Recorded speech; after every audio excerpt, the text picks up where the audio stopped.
Hi everyone, welcome back to our SQL series. ఇప్పటి వరకు మనం ఎస్క్యూఎల్ జర్నీలో చాలా ఇంపార్టెంట్ కాన్సెప్ట్స్ నేర్చుకున్నాం. ఒక కంప్లీట్ రివిజన్ చేద్దాం.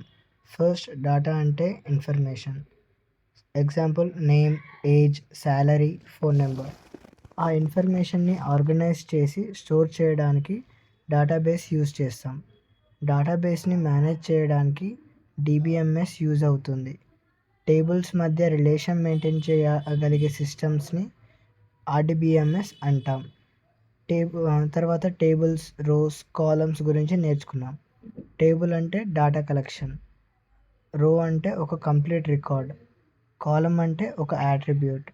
నెక్స్ట్ ప్రైమరీ కీ గురించి చూసాం.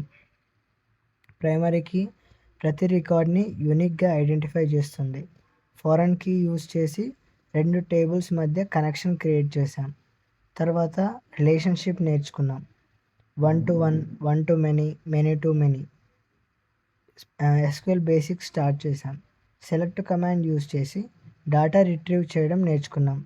వేర్ క్లాస్ యూజ్ చేసి స్పెసిఫిక్ రికార్డ్స్ ఫిల్టర్ చేయడం చూసాం. డిస్టింక్ట్ యూజ్ చేసి డూప్లికేట్ వాల్యూస్ని రిమూవ్ చేయడం నేర్చుకున్నాం. ఆర్డర్ బై యూజ్ చేసి డేటాని అసెండింగ్ ఇంకా డిసెండింగ్ ఆర్డర్లో సార్ట్ చేయడం చూసాం. లిమిట్ యూజ్ చేసి రిక్వైర్డ్ నెంబర్ ఆఫ్ రికార్డ్స్ మాత్రమే రిట్రీవ్ చేయడం నేర్చుకున్నాం. అలియాస్ యూజ్ చేసి కాలమ్ ఇంకా టేబుల్స్కి టెంపరరీ నేమ్ ఇవ్వడం చూసాం. ఫిల్టరింగ్ కాన్సెప్ట్లో అండ్ ఆపరేటర్ యూజ్ చేసి అన్ని కండిషన్స్ ట్రూ ఉన్న రికార్డ్స్ రిట్రీవ్ చేయడం నేర్చుకున్నాం.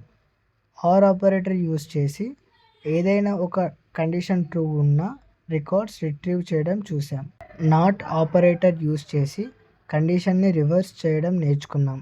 ఇన్ ఆపరేటర్ యూజ్ చేసి మల్టిపుల్ వాల్యూస్ని సింపుల్గా కంపేర్ చేయడం చూసాం. ఇప్పుడు ఎస్క్యూఎల్ ఫండమెంటల్ స్ట్రాంగ్గా కంప్లీట్ చేసాం. నెక్స్ట్ వీడియో నుండి విత్డ్రా, బిట్వీన్ ఇంకా ఇలాంటి పవర్ఫుల్ ఫిల్టరింగ్ కాన్సెప్ట్స్ నేర్చుకుందాం. Thank you. Follow for more updates.